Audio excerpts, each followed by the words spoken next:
شروع اللہ کے نام سے جو بڑا مہربان نہایت رحم والا ہے۔ الف لام را، یہ کتاب روشن کی آیتیں ہیں۔ ہم نے اس قرآن کو عربی میں نازل کیا ہے تاکہ تم سمجھ سکو۔ اے پیغمبر صلی اللہ علیہ وآلہ وسلم، ہم اس قرآن کے ذریعے سے جو ہم نے تمہاری طرف بھیجا ہے تمہیں ایک نہایت اچھا قصہ سناتے ہیں، اور تم اس سے پہلے بے خبر تھے۔ جب یوسف نے اپنے والد سے کہا کہ ابا میں نے خواب میں 11 ستاروں اور سورج اور چاند کو دیکھا ہے، دیکھتا کیا ہوں کہ وہ مجھے سجدہ کر رہے ہیں۔ انہوں نے کہا کہ بیٹا اپنے خواب کا ذکر اپنے بھائیوں سے نہ کرنا، نہیں تو وہ تمہارے حق میں کوئی فریب کی چال چلیں گے۔ کچھ شک نہیں کہ شیطان انسان کا کھلا دشمن ہے، اور اسی طرح خدا تمہیں برگزیدہ و ممتاز کرے گا اور خواب کی باتوں کی تعبیر کا علم سکھائے گا، اور جس طرح اس نے اپنی نعمت پہلے تمہارے دادا پردادا ابراہیم اور اسحاق پر پوری کی تھی، اسی طرح تم پر اور اولاد یعقوب پر پوری کرے گا۔ بے شک تمہارا پروردگار سب کچھ جاننے والا اور حکمت والا ہے۔ ہاں، یوسف اور ان کے بھائیوں کے قصے میں پوچھنے والوں کے لیے بہت سی نشانیاں ہیں۔ جب انہوں نے آپس میں تذکرہ کیا کہ یوسف اور اس کا بھائی ابا کو ہم سے زیادہ پیارے ہیں، حالانکہ ہم جماعت کی جماعت ہیں، کچھ شک نہیں کہ ابا صریح غلطی پر ہیں، تو یوسف کو یا تو جان سے مار ڈالو یا کسی ملک میں پھینک آؤ، پھر ابا کی توجہ صرف تمہاری طرف ہو جائے گی، اور اس کے بعد تم اچھی حالت میں ہو جاؤ گے۔ ان میں سے ایک کہنے والے نے کہا کہ یوسف کو جان سے نہ مارو، کسی گہرے کنویں میں ڈال دو کہ کوئی راہگیر نکال کر اور ملک میں لے جائے گا، اگر تم کو کرنا ہے تو یوں کرو۔ یہ مشورہ کر کے وہ یعقوب سے کہنے لگے کہ ابا جان، کیا سبب ہے کہ آپ یوسف کے بارے میں ہمارا اعتبار نہیں کرتے، حالانکہ ہم اس کے خیر خواہ ہیں؟ کل اسے ہمارے ساتھ بھیج دیجئے کہ خوب میوے کھائے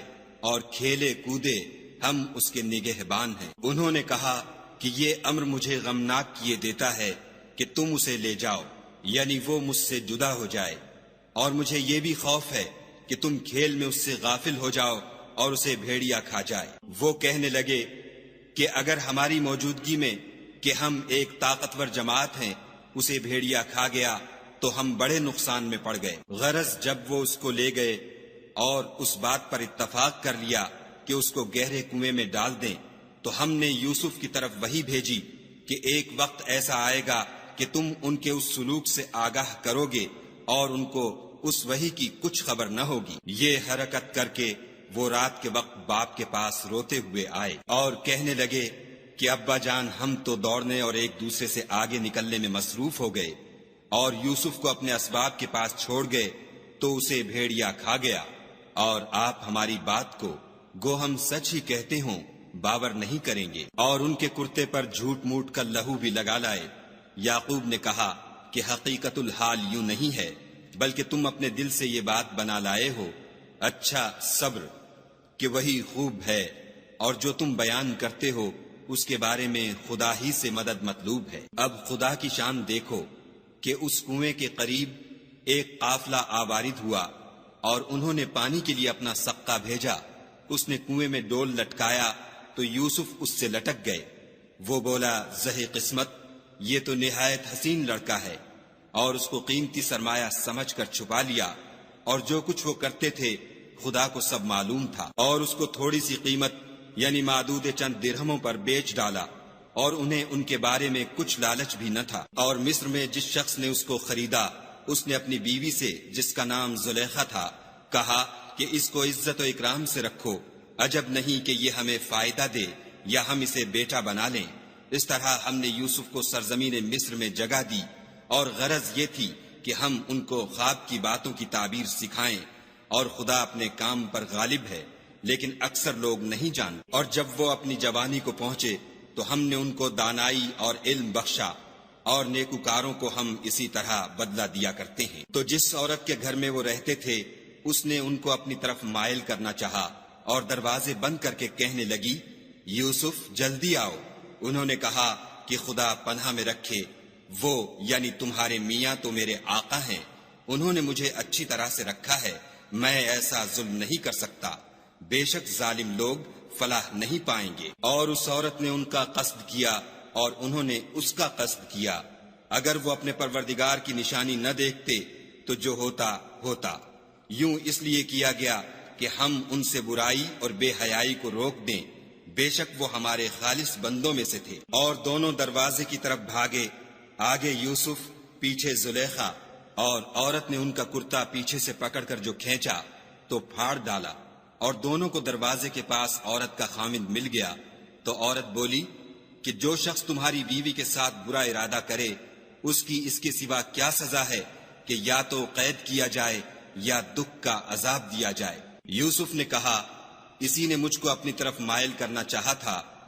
اس کے قبیلے میں سے ایک فیصلہ کرنے والے نے یہ فیصلہ کیا کہ اگر اس کا کرتا آگے سے پھٹا ہو تو یہ سچی اور یوسف جھوٹا ہے، اور اگر کرتا پیچھے سے پھٹا ہو تو یہ جھوٹی اور وہ سچا ہے۔ جب اس کا کرتا دیکھا تو پیچھے سے پھٹا تھا، تب اس نے زلیخا سے کہا کہ یہ تمہارا ہی فریب ہے، اور کچھ شک نہیں کہ تم عورتوں کے فریب بڑے بھاری ہوتے ہیں۔ یوسف، اس بات کا خیال نہ کر، اور زلیخا، تو اپنے گناہ کی بخشش مانگ، بے شک خطا تیری ہی ہے۔ اور شہر میں عورتیں گفتگویں کرنے لگیں کہ عزیز کی بیوی اپنے غلام کو اپنی طرف مائل کرنا چاہتی ہے، اور اس کی محبت اس کے دل میں گھر کر گئی ہے، ہم دیکھتی ہیں کہ وہ صریح گمراہی میں ہے۔ جب زلیخا نے ان عورتوں کی گفتگو جو حقیقت میں دیدار یوسف کے لیے ایک چال تھی سنی، تو ان کے پاس دعوت کا پیغام بھیجا، اور ان کے لیے ایک محفل مرتب کی، اور پھل تراشنے کے لیے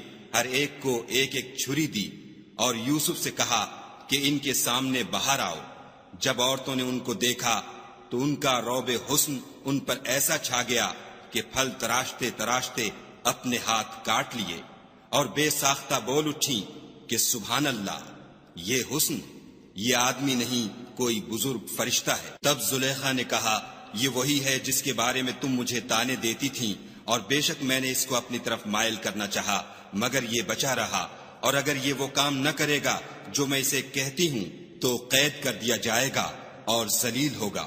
یوسف نے دعا کی کہ پروردگار، جس کام کی طرف یہ مجھے بلاتی ہیں اس کی نسبت مجھے قید پسند ہے، اور اگر تو مجھ سے ان کے فریب کو نہ ہٹائے گا تو میں ان کی طرف مائل ہو جاؤں گا اور نادانوں میں داخل ہو جاؤں گا۔ تو خدا نے ان کی دعا قبول کر لی اور ان سے عورتوں کا مکر دفع کر دیا، بے شک وہ سننے اور جاننے والا ہے۔ پھر باوجود اس کے کہ وہ لوگ نشان دیکھ چکے تھے، ان کی رائے یہی ٹھہری کہ کچھ عرصے کے لیے ان کو قید ہی کر دیں، اور ان کے ساتھ 2 اور جوان بھی داخل زندہ ہوئے۔ ایک نے ان میں سے کہا کہ میں نے خواب دیکھا ہے، دیکھتا کیا ہوں کہ شراب کے لیے انگور نچوڑ رہا ہوں۔ دوسرے نے کہا کہ میں نے بھی خواب دیکھا ہے، میں یہ دیکھتا ہوں کہ اپنے سر پر روٹیاں اٹھائے ہوئے ہوں اور جانور ان میں سے کھا رہے ہیں، تو ہمیں ان کی تعبیر بتا دیجئے کہ ہم تمہیں نیکوکار دیکھتے ہیں۔ یوسف نے کہا کہ جو کھانا تم کو ملنے والا ہے وہ آنے نہیں پائے گا کہ میں اس سے پہلے تم کو اس کی تعبیر بتا دوں گا۔ یہ ان باتوں میں سے ہے جو میرے پروردگار نے مجھے سکھائی ہیں۔ جو لوگ خدا پر ایمان نہیں لاتے اور روز آخرت سے انکار کرتے ہیں، میں ان کا مذہب چھوڑے ہوئے ہوں اور اپنے باپ دادا ابراہیم اور اسحاق اور یعقوب کے مذہب پر چلتا ہوں۔ ہمیں شایع نہیں ہے کہ کسی چیز کو خدا کے ساتھ شریک بنائیں، یہ خدا کا فضل ہے ہم پر بھی اور لوگوں پر بھی، لیکن اکثر لوگ شکر نہیں کرتے۔ میرے جیل خانے کے رفیقوں، بھلا کئی جدا جدا آقا اچھے یا ایک خدا یکتا و غالب؟ جن چیزوں کی تم خدا کے سوا پرستش کرتے ہو وہ صرف نام ہی نام ہیں جو تم نے اور تمہارے باپ دادا نے رکھ لیے ہیں، خدا نے ان کی کوئی سند نازل نہیں کی۔ سن رکھو کہ خدا کے سوا کسی کی حکومت نہیں ہے۔ اس نے ارشاد فرمایا ہے کہ اس کے سوا کسی کی عبادت نہ کرو، یہی سیدھا دین ہے، لیکن اکثر لوگ نہیں جانتے۔ میرے جیل خانے کے رفیقوں، تم میں سے ایک جو پہلا خواب بیان کرنے والا ہے وہ تو اپنے آقا کو شراب پلایا کرے گا، اور جو دوسرا ہے وہ سولی دیا جائے گا، اور جانور اس کا سر کھا کھا جائیں گے۔ جو امر تم مجھ سے پوچھتے تھے وہ فیصل ہو چکا ہے۔ اور دونوں شخصوں میں سے جس کی نسبت یوسف نے خیال کیا کہ وہ رہائی پا جائے گا، اس سے کہا کہ اپنے آقا سے میرا ذکر بھی کرنا، لیکن شیطان نے ان کا اپنے آقا سے ذکر کرنا بھلا دیا، اور یوسف کئی برس جیل خانے ہی میں رہے۔ اور بادشاہ نے کہا کہ میں نے خواب دیکھا ہے، دیکھتا کیا ہوں کہ 7 موٹی گائیں ہیں جن کو 7 دبلی گائیں کھا رہی ہیں، اور 7 خوشے سبز ہیں اور ساتھ خشک۔